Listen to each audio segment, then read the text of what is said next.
سلام دوستان، خوش اومدید به چنل والکری گیم. ساجد هستم. امروز میخوام پارت دوم ویدیو اسکام رو براتون آپلود کنم. خب بریم سراغ بازی. اول از همه بازی اسکام یه بازی تحت استیمه. توی پارت اول ویدیو براتون مشخصات مورد نیازش رو تو دیسکریپشن گذاشتم. یه سری آپشن بازی رو بهتون نشون بدم. برای تنظیمات گرافیکتون من کلا روی لو پلی میدم این گیمو، چون وقتی پی وی پی میکنید روی لو به خاطر رنگ بندی لباسای انمی خیلی واضح تر میتونید انمی ها رو ببینید. کسی که پی وی پلی میده میتونه گرافیکو بالاتر ببره و دیتیل بهتری، سایه های بهتری تو بازی ببینه. کسی هم که پی وی پی میکنه و اینکه میخواد یه سری دیتیل رو خوب ببینه باز میتونه بالا ببره. قسمت اولمون برای واضح تر کردن صفحه های تصویرهای گیمه.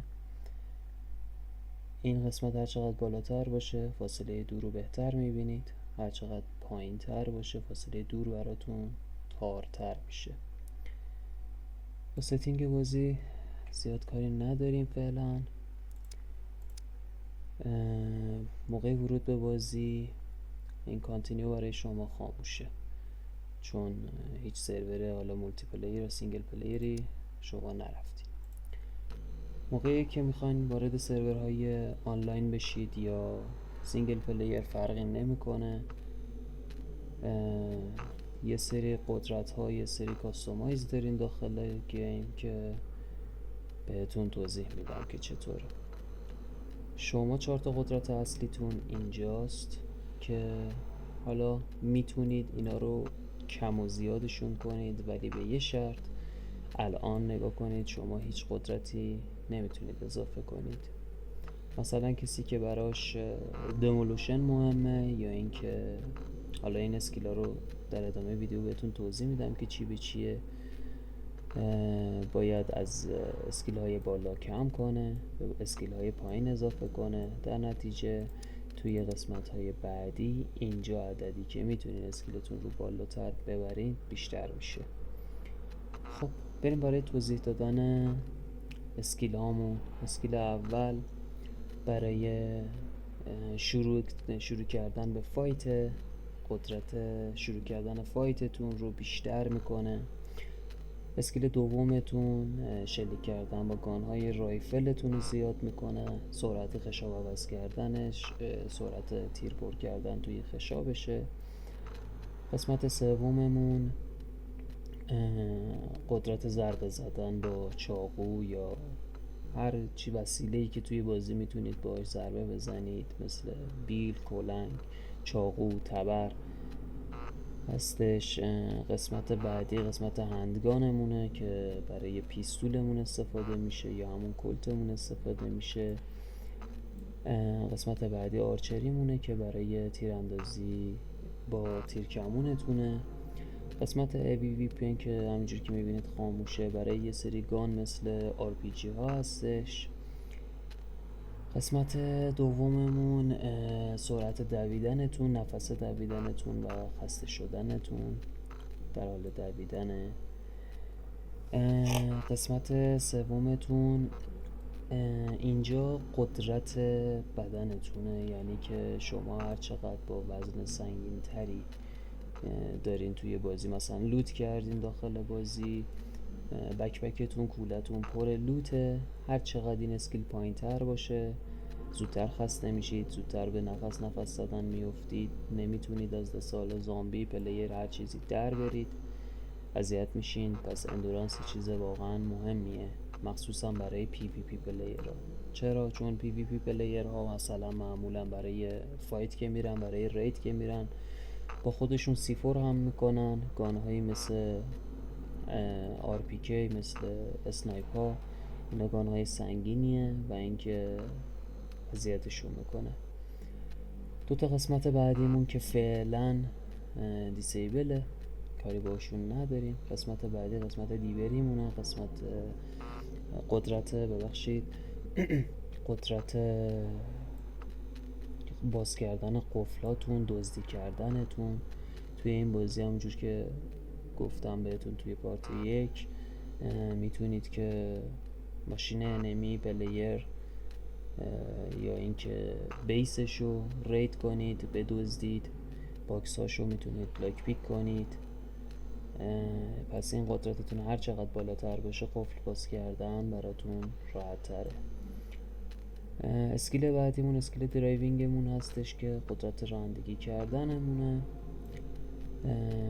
قسمت بعدی قسمت دمولوشنمونه که برای ساختن یه سری مهمات جنگی مثل C4 و اینا هستش که باید اگه میخواین C4 بسازید، مثلا دارید با اسکوادتون پلی میدین، با تیمتون پلی میدین، یک نفر توی این اسکواد این دمولوشنش بالا باشه که بتونه C4 کرافت کنه داخل بازی. قسمت بعدی ما موتورسایکلینگمونه که برای رانندگی کردن با موتوره.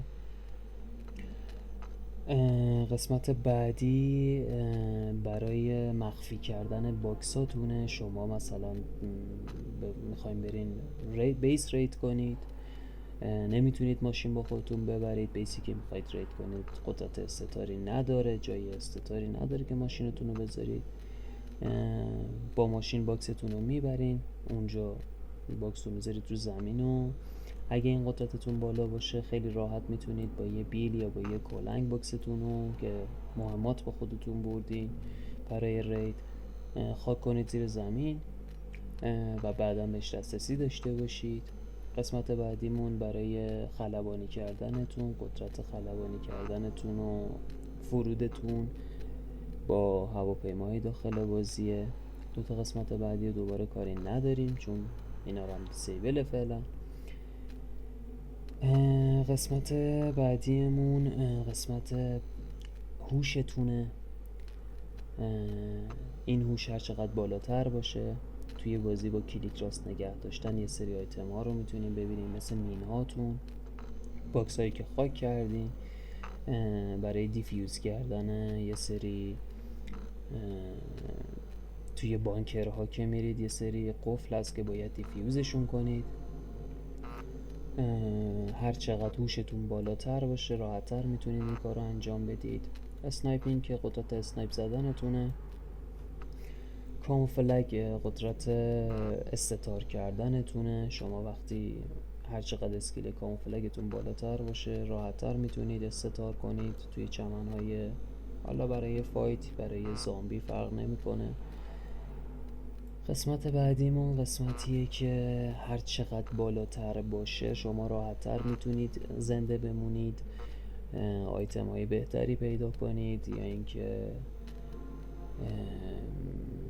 راحت‌تر گیم رو ادامه بدید. بیشتر برای PvE پلیر هاست. قسمت بعدی اون کوکینگمونه که کوکینگ همونجور که میدونین آشپزی کردنتونه. هر چقدر بالاتر باشه غذا راحت‌تر میتونید درست کنید، غذایی که درست میکنید به راحتی پخته میشه، نمیسوزه یا اینکه غذای فاسد بهتون تحویل نمیده. قسمت بعدیمون قسمت انجینیرینگ. توی اینجا تا آپدیت های قبلی اسکام شما هر چقدر بالاتر بود قدرت های بیشتری داشتید، آیتم های بیشتری برای کرافت کردن داشتید، ولی الان اینطوری نیست. تو آپدیت جدیدی که اسکام داده شما با این قابلیت کلا کرافتینگتون، منوی کرافتینگتون بازه، همه چی میتونین کرافت کنید بجز آیتم هایی که با دمولوشن میتونستین بسازین،